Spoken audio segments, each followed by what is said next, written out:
You're listening to the Study Legal English podcast, the world's first legal English podcast, helping lawyers and law students become fluent in legal English. Hello and welcome to episode 29 of the Study Legal English podcast. I am your host, Louise, and in today's episode we're looking again at how courts interpret legislation. This time we're looking at two specific things. Firstly, the rules of language, and secondly, presumptions. And I can tell you that if you like Latin, well, you're in for a treat, because at the end of this episode, not only are you going to have a great understanding of statutory interpretation, but you will also be able to say with confidence something like, yeah, I'm pretty confident that the judge used the expressio unius est exclusio ulterius rule to interpret that act. Yes, that's right. At the end, we'll look at some key legal English vocabulary. Don't forget that there are loads of extra resources for Podcast Pro members at www.studylegalenglish.com/episode 29. And of course, if you want to find out more about this premium membership, head over to www.studylegalenglish.com/podcast-pro. You can, of course, sign up for a free trial. So let's get started. If you listened to last week's episode, episode 28, you will remember that we talked about the approaches judges take when interpreting ambiguous or unclear legislation. Can you remember the different approaches? I'll let you have a think.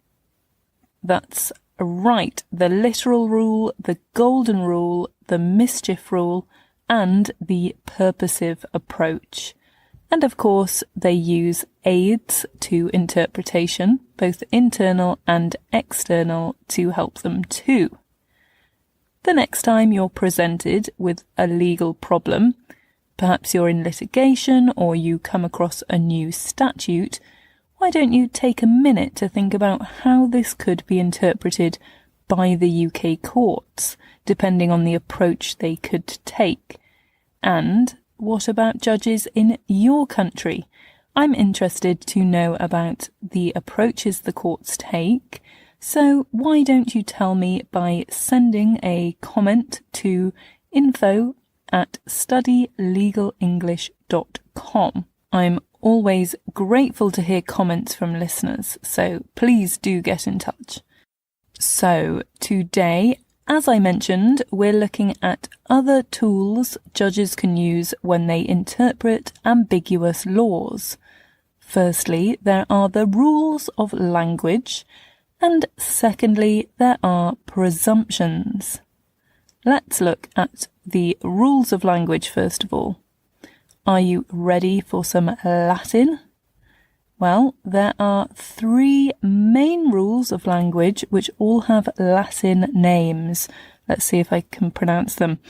These are iusdem generis, expressio unius est exclusio ulterius, and nocitur a socies. For Romance language speakers out there, all of you Spanish and Italian listeners, you might be able to guess the meaning of these. Let's take a closer look and see if you've got the correct answer. Firstly, iusdem generis. This means of the same type.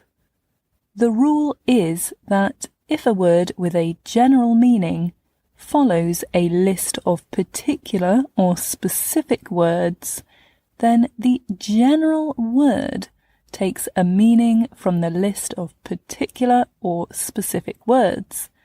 For example, in the list house, office, room, or other place, the word other place is a general and ambiguous word.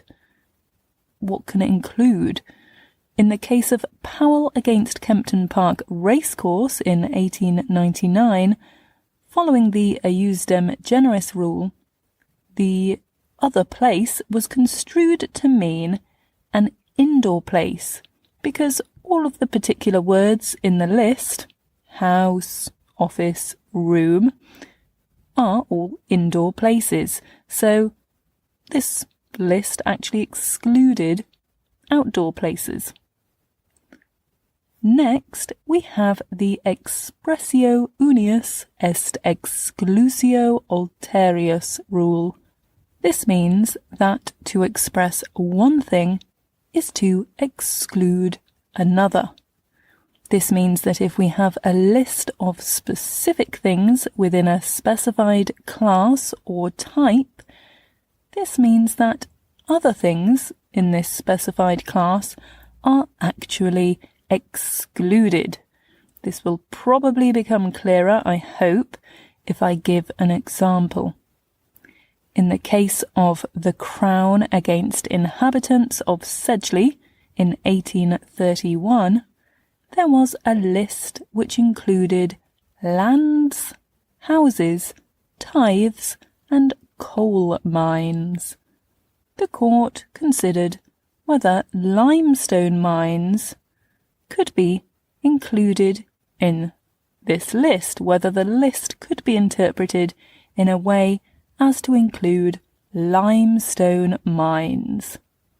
The court held that because the class mines had been specified in this list as coal mines, this impliedly excluded all other types of mine.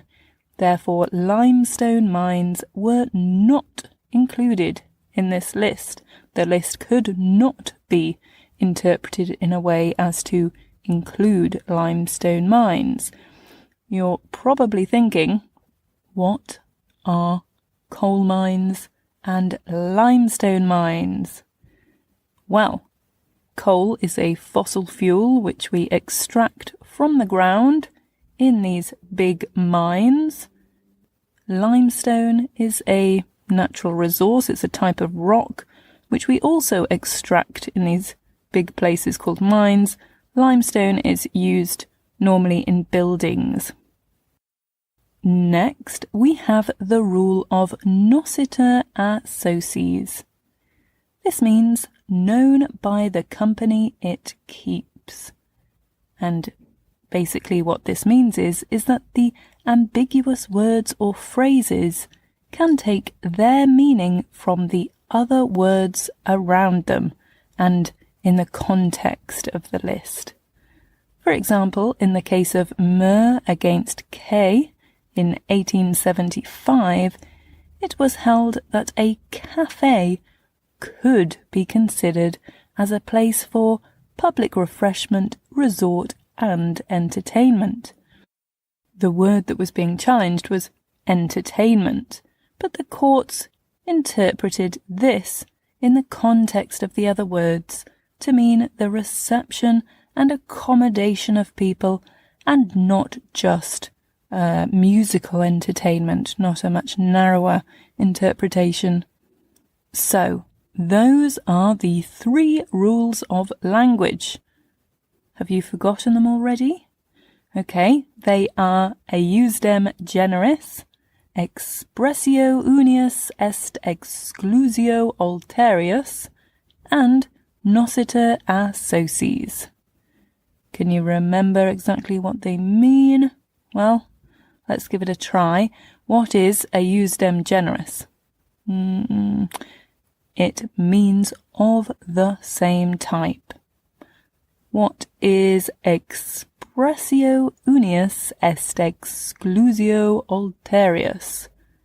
It's not a spell from Harry Potter, but it actually means to specify one thing excludes the others. And what about nociter a socies? It means the company it keeps. Look at the context and the surrounding words.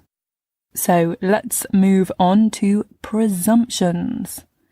The presumptions are general principles which have developed in common law and are particularly important about protecting individuals, especially as the UK is lacking a written constitution. They should be followed by the courts when they interpret legislation, but some of them can be rebutted. They are rebuttable. There are many presumptions, so now we will look at just 3 of them to give you an idea of what they are. Firstly, the presumption that Parliament does not intend to impose criminal liability without fault. This means that for statutory criminal offences, courts presume that there will be no liability without proof of both actus reus, another Latin word which means the criminal act, and mens rea, another Latin word, the intention to commit the criminal act or the mindset. There will only be a strict liability offence where Parliament has very clearly and expressly stated this. A strict liability offence means an offence where the mens rea need not be proven. It is enough that the criminal act has happened. For example, if you go speeding in your car, you drive way too fast without realising, and you get caught, this will still probably be an offence because it is a strict liability offence. You don't need to know that you're committing the crime. You don't need intention to commit the act. Even if you didn't realise you were doing it, it is still an offence. Secondly, the presumption that Parliament will not legislate contrary to international law and treaty obligations. Therefore, where laws are made which are incompatible with international laws, the courts will interpret them in a way as to comply with such laws. Thirdly, the presumption that Parliament does not intend to legislate retrospectively. This means that a person cannot be held liable for an offence that was not illegal at the time of the act being carried out. For example, if you do something today, if you shout at someone in the street, and tomorrow Parliament says shouting in the street is a crime, you can't be prosecuted for the act that you committed yesterday.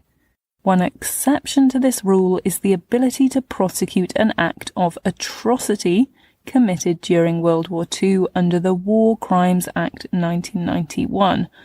Some things were considered so terrible that Parliament considered it okay to create a crime retrospectively and prosecute those who committed those terrible actions during the war. So, that's those 3 presumptions. Can you remember what presumptions generally mean? If you remember, presumptions are general principles that the courts follow when interpreting legislation. So, now let's take a look at some of the key legal vocabulary we've heard today. First of all, you will hear the new vocabulary. This will be followed by a beep and a short pause for you to repeat the new vocabulary, practice your pronunciation.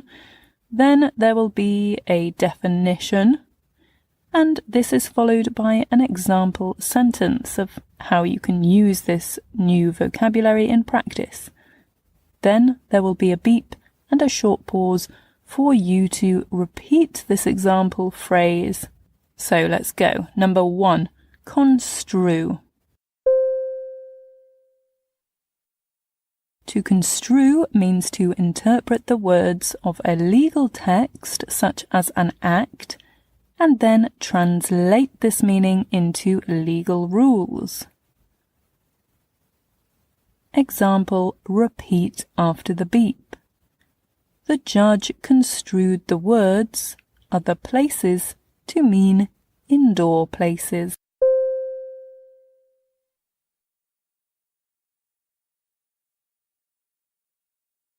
Rebuttable.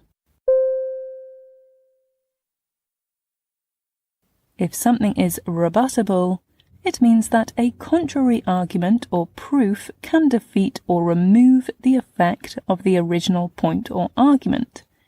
Therefore, the presumption that a defendant is first and foremost innocent can be rebutted by evidence to show that he is guilty.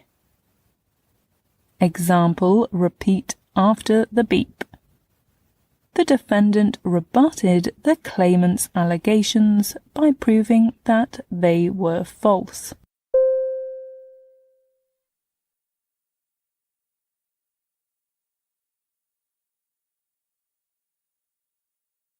Number 3.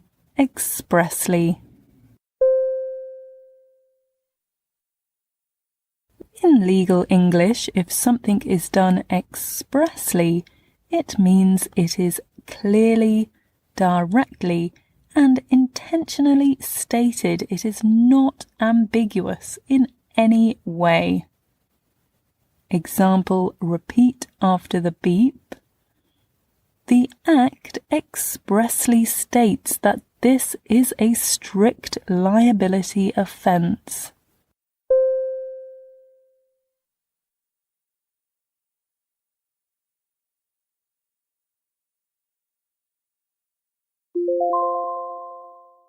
Great, well done. So that's the end of today's episode, where we've looked at the rules of language and presumptions, which both help judges interpret ambiguous words or phrases in legislation.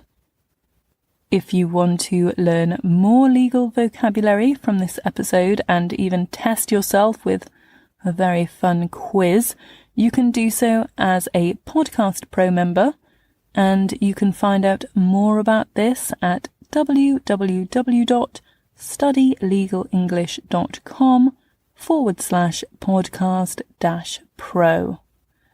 Don't forget to send me a message about statutory interpretation in your country, and you can get in touch at info@studylegalenglish.com. So thanks for listening, and see you next time.